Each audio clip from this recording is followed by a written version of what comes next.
Hi friend, आज मैं चर्चा करने वाला हूँ इंडिकेटर बेस स्विंग स्ट्रेटजी का। तो स्विंग स्ट्रेटजी क्या क्या है वो मैं आपको पूरा डिटेल बताने वाला हूँ। तो सबसे पहले हम लोग ट्रेडिंग व्यू पे आते हैं। ट्रेडिंग व्यू पे मुझे चार्ट पे जाना है। चार्ट के बाद में वो स्विंग ट्रेडिंग आप आइदर किसी में भी कर लो, है ना, स्टॉक में कर लो।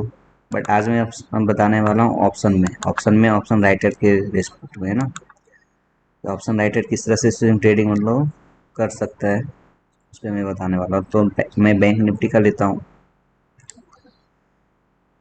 तो बैंक निफ्टी, तो ये पूरा का पूरा सेटअप मैं अभी बताने वाला हूँ, किस तरह का सेटअप सेट करना है और किस तरह से ये काम करेगी। तो ये चीज़ मैं बताने वाला हूँ। ये जो दो है ना, यहाँ पे दो इंस्ट्रूमेंट लगा हुआ है, इंडिकेटर इंस्ट्रूमेंट। और ये बताने वाला हूँ कि ये कैसे क्या है, इसका सेटअप क्या हुआ है। एक पहला है रेंज फिल्टर 5 मिनट क्लोज और दूसरा है SSL चैनल। तो आ जाओ।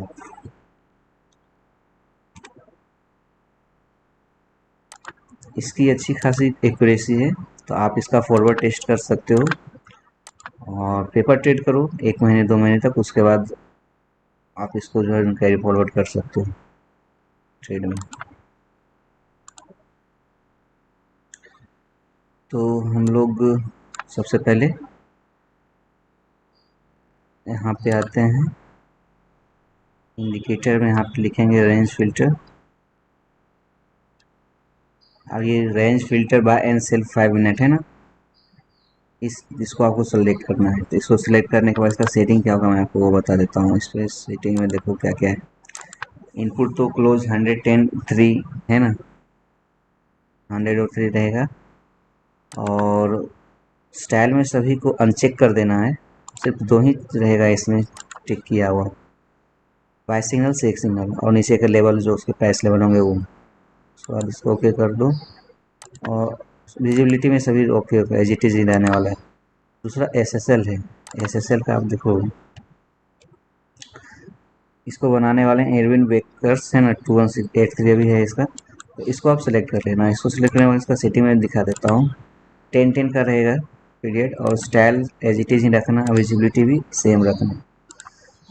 तो ये दोनों सेटअप होने के बाद इसका जो टाइम फ्रेम है ना वो 1 आवर का है। 1 आवर का टाइम फ्रेम पे मुझे स्विंग ट्रेडिंग का देखना है कि कहाँ पे सिग्नल जनरेट होता है। सिग्नल यदि जनरेट होगा ये इंडिकेटर में, मेरे को उस टाइम का जो भी ATM होगा, है ना, जैसे बाय सिग्नल है, बाय सिग्नल का ATM जो नियर बाय है आपका, ये 500 के जो है ना मल्टीपल में अपने को लेना है। आप इसे राउंड करोगे ना तो 500 के लेवल पे अपन लोग राउंड करेंगे। और जो नियर बाय ATM होगा उसको लेना है। जैसे इस कैंडल का देखो नियर बाय हम लोग का 33,500 है, तो मुझे 33,500 लेना है, समझे। तो 33,500 अपने को लेना है और 33,500 का अपने को पुट लेना है। क्यों? कारण कि ये बाय सिग्नल है। तो ये बाय सिग्नल है तो मार्केट ऊपर जाएगी, मार्केट ऊपर जाएगी तो राइटर को पुट पे प्रॉफिट होने वाला है। तो 33,500 का हम लोग पुट लेंगे। चलो, तो हम लोग इसका बैक टेस्ट भी कर लेते हैं। तो ये एक्सपायरी था, कंफर्म कर लेते हैं कितने तारीख का सिग्नल था। 9 तारीख का था। इसे रिसेंट एक्सपायर जो हुआ है 9 10 10 फरवरी को जो एक्सपायर हुआ है उसका है ना। तो सॉरी, 10 मार्च का, 10 मार्च 10 मार्च का 33,500, 33,500। तो 33,500 का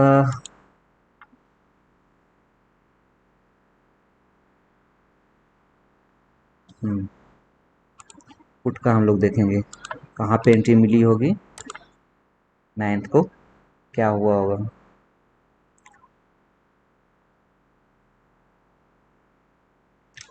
9th को ये 531.7, मैं मानता हूँ कि 300 के अराउंड आपको मिला होगा, 300 से 400 के अराउंड, है ना, जब सिग्नल जनरेट हुआ होगा तो। ठीक, तो 300 से 400 के अराउंड यदि मिला होगा आपको, तो आगे अगले दिन ये पूरा का पूरा एक्सपायर हो चुका है, वर्थलेस एक्सपायर हो चुका है, तो आपको जो भी है प्रॉफिट मिल गया।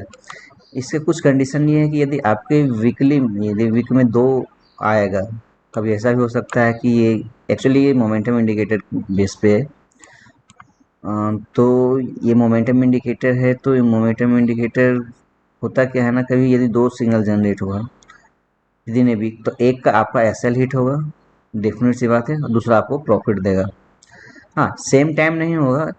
यदि 2 दिन 1 दिन आगे पीछे भी हुआ तो एक पक्का है कि एक एसएल आपका हिट होगा, यदि ये वोलेटिलिटी बहुत ज़्यादा है मार्केट में। और सेकेंड क्या होगा कि आपका एक प्रॉफिट देगा।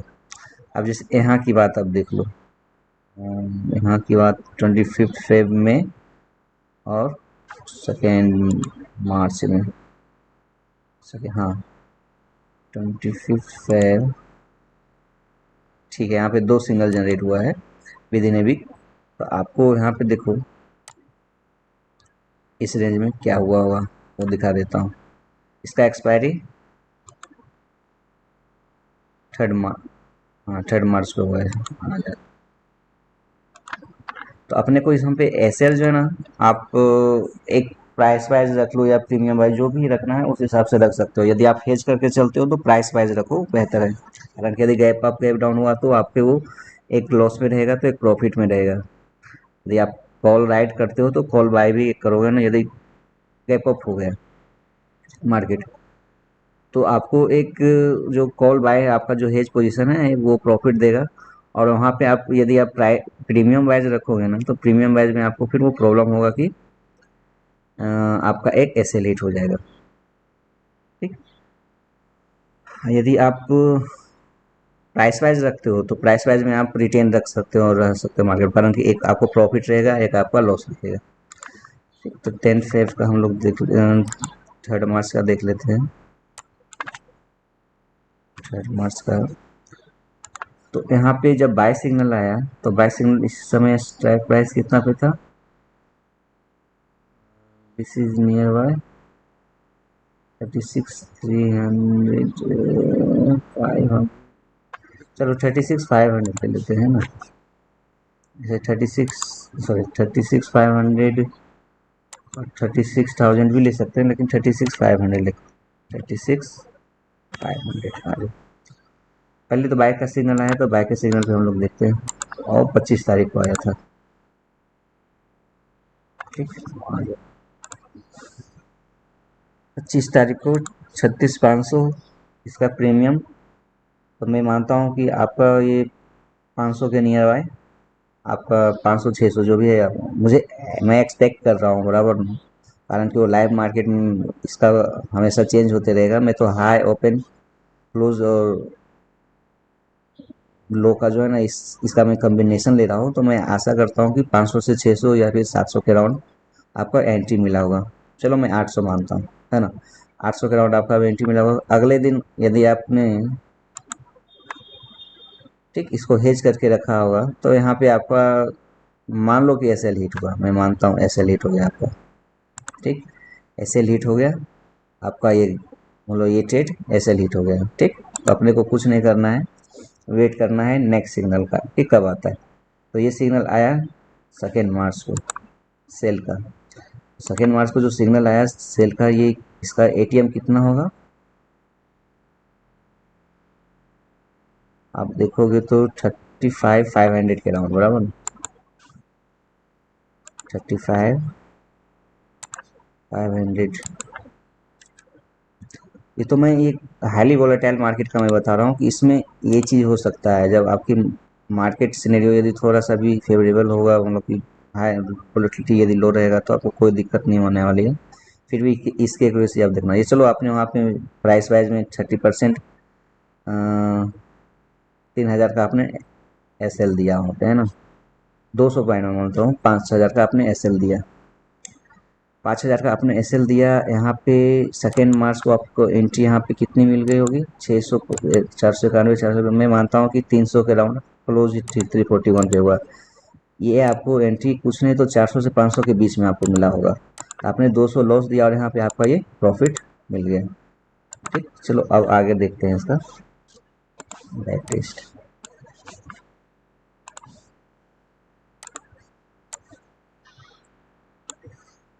यहाँ पे हम लोग देखते हैं, आएंगे एसएल जाएंगे, उसके लिए अपने को चिंता नहीं करना है। यहाँ पे देखते हैं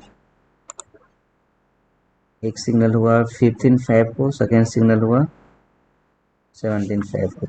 तो हम लोग का एक्सपायरी देखते हैं कि क्या है फैब में, 15/17। हाँ, एक चीज़ और है कि यदि जिस दिन एक्सपायरी आया ना, एक्सपायरी के दिन यदि सिग्नल जनरेट हुआ, तो नेक्स्ट एक्सपायरी का अपने को ट्रेड लेना है, आपको नेक्स्ट एक्सपायरी का ट्रेड लेना है। ठीक। हाँ, तो ये हम 17 का देखते हैं ना, ये एक आया हुआ CMB का सिग्नल आ गया, 17 का एक्सपायरी है, तो उसके पहले यहाँ पे 14 14 और 15 है ना, 14 और 15 दोनों दिन एक सिग्नल आया है, तो हम लोग यहाँ पे इसको करते हैं एक्सपायरी, और इसका पहले सेल साइड का है तो 37,500 है ना, तो 17 है,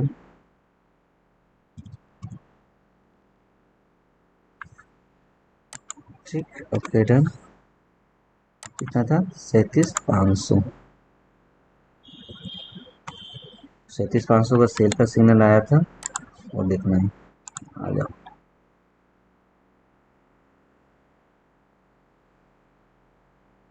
ये 11 फरवरी को आया था, उसके बाद फिर सॉरी 14 फरवरी और 15 फरवरी। तो हम लोग 14 फरवरी का देखते हैं कितना प्रीमियम हम लोग लिए होंगे। तो ये ओपन हुआ था 550, हाई गया था 534, तो ये मैं मानता हूँ कि आपका 300 के अराउंड आपको मिला होगा एंट्री, 300 350 के अराउंड एंट्री मिला होगा सिग्नल जनरेट होने के बाद। तो आपका अगले दिन SL हिट हुआ होगा, 15 फेब को आपका SL हिट हुआ होगा,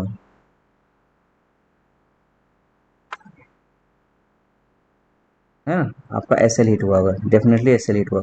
बट आप देखो यहाँ पे सिग्नल 15 फेब को आपको सिग्नल यहाँ पे जनरेट हुआ है, जो कि ये भी 37,500 के अराउंड है ना।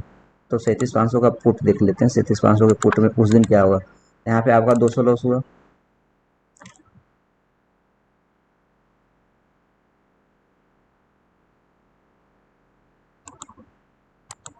ठीक। तो 15 फेब को आपको ये कुछ ना कुछ लगभग मुझे लगता है 300 से 400 के अराउंड आपका पोजीशन मिला होगा, है ना, इसे इतने प्रीमियम पे मिला होगा। तो आपका SL हिट कहीं नहीं हुआ, आपको फिर ये पूरा का पूरा प्रॉफिट मिला 17 फेब तक, है ना। तो एक इसलिए मोमेंटम इंडिकेटर का मैं यूज़ कर रहा हूँ कि एक यदि आपका SL हिट होगा ना, तो दूसरे में सिग्नल जनरेट हो जाएगा, है ना, दूसरे साइड। मतलब SL हिट तभी होगा जब दूसरे साइड सिग्नल जनरेट होगा। तो इन मतलब मोमेंटम इंडिकेटर का यही फायदा है कि सिग्नल जनरेट जो होता है ना, on the base of the जो लास्ट आपका सिग्नल है ना, उसके रिस्पेक्ट में होता है। हालांकि जब तक उसको नहीं ब्रेक करेगा तो आपका वो मोमेंटम या सेलिंग या बाइंग होना तो होता ही नहीं है। आप टेक्निकल भी देखते हो, तो टेक्निकल हम लोग क्या देखते हैं कि इसको इसका लो हाई ब्रेक करेगा तो फिर हम बाइंग करेंगे। सेम चीज़ है कि इस इंडिकेटर में कि जब बाइंग का सिग्नल कब आएगा, जब इस मोमेंटम को ये ब्रेक करेगा। तो इट मीन्स यानी इसका SL हिट हुआ होगा यहाँ पे। यदि मार्केट थोड़ा साइडवेज रहेगा तो मैं मानता हूँ कि साइडवेज मार्केट में फिर आपका हो सके कि ये प्रीमियम आपको डीके मिल गया होगा, फिर आपका SL भी हिट नहीं होगा। यदि दो सिग्नल जनरेट होगा तो आपको दोनों साइड से आपको प्रॉफिट मिल जाएगा। तो इसका ये फ़ायदा है, और डेफिनेट सी बात है कि एक एक में लॉस होगा तो एक में आपका जो SL हिट हुआ होगा, तो दूसरे में आप जब एंट्री मारोगे तो दूसरे में प्रॉफिट मिल जाएगा। तो एक फ़ायदा ये है इसमें, है ना। तो आप इस हिसाब से इसका मैंने बैक टेस्ट तो बहुत किया है, आप बैक टेस्ट करना। चलो एक और देख लेता हूँ यहाँ पे, यहाँ पे तो आपको मिला ही होगा। यहाँ पे देख लेते हैं यहाँ पे क्या हुआ होगा, है ना। तो इस जोन को हम लोग देख लेते हैं। तो पहला आप देखो एक ही कैंडल पे बाय और सेल का हुआ है ना। तो हम लोग को ये देखना है कि पहला सेल हुआ है इसका 1 फेब के अराउंड कौन सा एक्सपायरी था, इस डेट को एक्सपायरी था।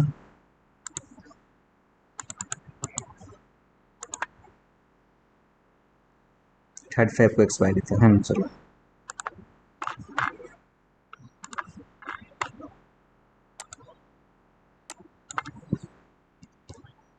3 फेब का एक्सपायरी था, तो जो सेल सिग्नल पहले से जनरेट हुआ है तो इसका मैं देख लेता हूँ कि 38,000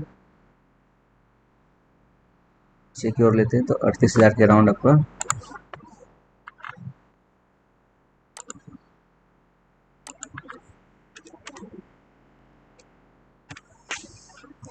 कॉल पे देखते हैं। लगभग सेम प्राइस पे जो है सेम इंस्ट्रूमेंट पे 38,000 के अराउंड अपना पुट भी आया है ना, तो वो भी देख लेते हैं। डेट दोनों का 1 फेब को ही दोनों आया है। 1 फेब।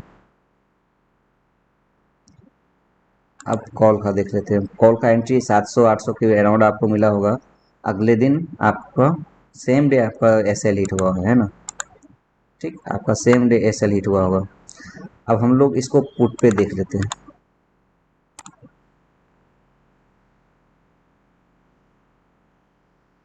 आपका एंट्री वही 600-500 के अराउंड आपका एंट्री हुआ होगा और आपको पूरा का पूरा कभी एस एल हिट नहीं हुआ, आपको यहाँ पे प्रॉफिट मिल गया। तो मेरा हमेशा यही होता है कि आप इसको थोड़ा सा लॉजिकली समझो कि जहाँ पे ये बना इंडिकेटर है ना, सिग्नल जहाँ पे जनरेट हुआ, तो सिग्नल जनरेशन का यही तो एक फ़ायदा है कि आपको स्विंग ट्रेडिंग में देखना पड़ेगा कि ये स्विंग ट्रेडिंग में जो सिग्नल जनरेट हो रहा है वो किस बेस पे हो रहा है। यहाँ पे इसको जब तक मोमेंटम को ब्रेक नहीं करेगा यहाँ पे सिग्नल जनरेट होगा ही नहीं, बराबर। तो ये चीज़ है आपको, तो आपको यह एक फ़ायदा मिलने वाला है इसमें कि उस चीज़ को इंडिकेटर बेस पे आपको यदि ऑप्शन राइटिंग स्टार्ट करते हो इस इंडिकेटर बेस पे, तो आपको फ़ायदा तो डेफिनेटली इसकी एक्यूरेसी काफ़ी है। इस कारण से है मैं बोल रहा हूँ कि आपका एक यदि एसएल जाएगा ना तो दूसरा तो आपका यदि सिग्नल जब तक जनरेट नहीं होगा ना, है ना, तब तक कि आप प्रॉफिटेबल में रहोगे। सिंपल सी बात है। एसएल आपका तभी हिट होगा जब आपका यहाँ पे सिग्नल जनरेट होगा, कारण कि आपका मोमेंटम आने के बाद ही ये सिग्नल जनरेट होता है। मोमेंटम तभी आएगा, सॉरी, मोमेंटम आएगा तो आपका ये एक साइड का एसएल हिट होगा और दूसरे साइड का आपका फिर से आपका जो है एंट्री बनता है। तो इस तरह से पूरे का पूरे बैक टेस्ट किया मैंने और देखा कि हम लोग को एक अच्छा खासा एक्यूरेसी के साथ एक प्रॉफिट मिल रहा है। और आप हेज करके चलते हो तो आपकी एक्यूरेसी और बढ़ जाती है ना, और इस आपका बहुत कम हो जाता है। और आप रिस्क जो है अपने हिसाब से रखना है, आइदर आप उसको प्राइस वाइज रखो या फिर प्रीमियम वाइज रखो, ठीक। इतना प्राइस होने के बाद मैं निकल जाऊंगा, या फिर प्रीमियम इतना यदि बढ़ गया 30% जैसा होता है कि कोई कोई लोग रखते हैं 30%, कोई रखते हैं 50%। बट फेवरेबल मैं मानता हूँ कि 30% एनफ होता है।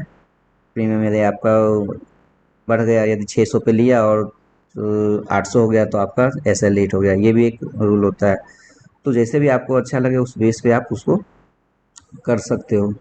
तो इतना ही था इसमें फ्रेंड। Okay, thank you.